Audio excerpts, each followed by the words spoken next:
En la presentación de candidatura de Florentino pasó algo que nadie escuchó. Los socios todavía no sabemos quién es Anas Lagari, Florentino. Una pregunta por el hombre en la sombra del presidente, al que cada vez se le ve más, pero nadie sabe realmente quién es. Y eso es algo peligroso porque hay una cara oculta que nadie te ha contado. Esta es la historia de cómo Anas Lagari se ha convertido en la figura con más poder del Real Madrid. ¿Pero por qué dicen que quiere ser presidente, que no sé qué, que no sé cuánto? Pero si no tiene ni años para ser presidente. Hasta hace unas semanas, cuando veíamos a Florentino Pérez en alguno de sus actos públicos, la gente solo se fijaba en él, con su mismo traje con camisa azul de siempre, para algunos más viejo, para otros más joven. Pero si éramos curiosos y prestábamos un poco más de atención, a su lado siempre reconocíamos a la misma figura, alguien que no hablaba, que no ocupa un cargo visible y que incluso busca esconderse, pero aún así está en todas partes, siempre cerca con, por cierto, exactamente la misma vestimenta que el presidente, y siempre detrás, casi como si no quisiera ser visto. Pero después de mucho tiempo, Anas no se puede ocultar más. ¿Quién me lo ha mandado? Anas.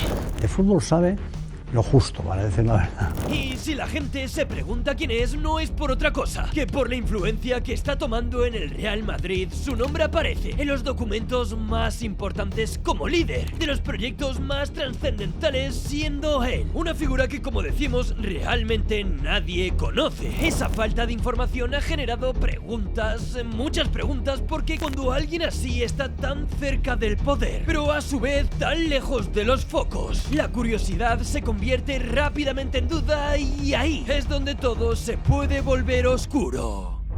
El último en sospechar sobre Lagari es Riquelme, que se pregunta exactamente lo que hemos hablado. ¿Por qué hay alguien con tanto poder junto al presidente, sin ocupar ningún cargo oficial en el Real Madrid e involucrado en la mayoría de operaciones del club? No hablamos de un portavoz, ni de un director conocido, ni de nada parecido. Hablamos de alguien que muchos socios descubrieron de fondo como un personaje secundario que de repente parece estar en el centro de la escena.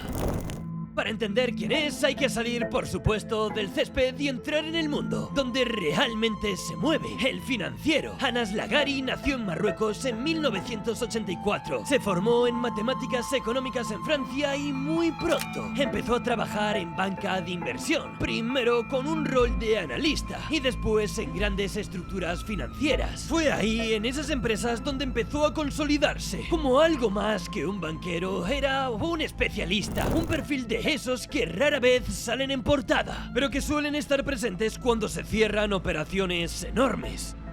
Hasta aquí podríamos estar hablando de una figura más, pero para entender su relación con Florentino nos tenemos que ir al pasado, porque el padre de Lagari era un gran socio del presidente. También trabajaba en ese mundo de la construcción y juntos compartieron varios proyectos empresariales. En esas obras, en esas oficinas, un pequeño Anas correteaba por ellas mientras su padre trabajaba codo con Florentino, con alguien de mucha confianza para toda su familia. Y esa confianza fue creciendo con el paso de los años hasta que el pequeño Anas, ya adulto, se convirtió en uno de los asesores más cercanos del señor Pérez. Es más, ayudó a Florentino cuando ACS, su empresa, estaba al borde del colapso. Fue uno de los cerebros financieros que trabajó para conseguir fondos para el nuevo Bernabéu, por no decir que su rol más público es el de cofundador y CEO de A22, una empresa más conocida para el mundo como la sociedad que está detrás de la Superliga. Podríamos decir que Anas pasó de ser el hijo de un socio y un amigo de la construcción a convertirse en el gurú financiero y una de las manos derechas más leales e influyentes de la última década de Florentino Pérez. Y él es una de las personas más listas que he conocido, ¿no?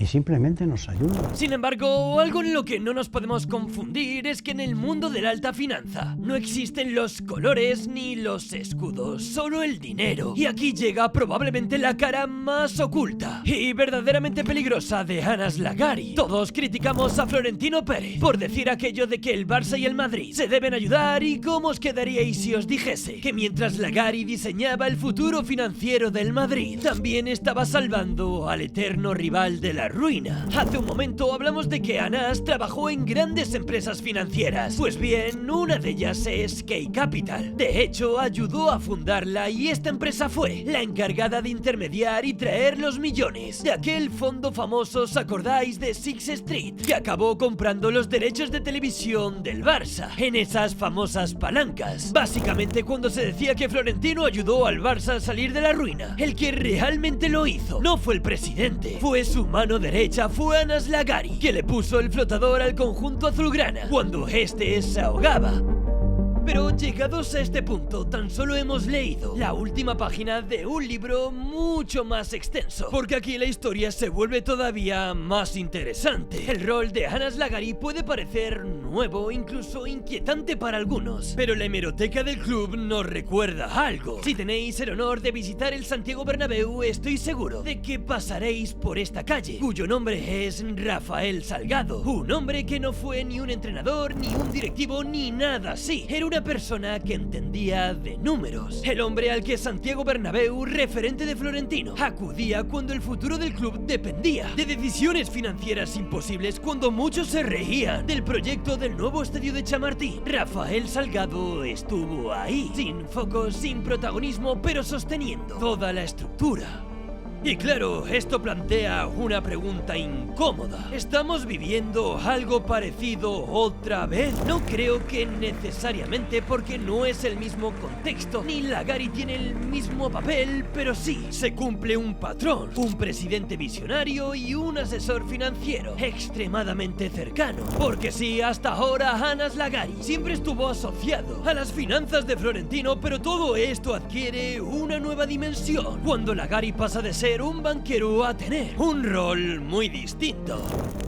Hace unos días veríais al Real Madrid perder la final de la Euroliga de baloncesto. Bien, esa sección fue creada, remodelada de cero. Esta temporada por Anas, Florentino le encomendó la tarea de llevarla a un nuevo nivel. Y lo que hizo Anas, estoy seguro de que te va a sonar. Introdujo en el organigrama leyendas del equipo que fuesen puente entre el vestuario y la parte directiva. Fichó a un entrenador con experiencia, a uno de los mejores históricamente, por no hablar ya de la modernización de la sección en todos los sentidos. Lagari superó su gran prueba con creces y ahora, si Florentino es presidente, también va a adoptar una función parecida en el nuevo Real Madrid de fútbol.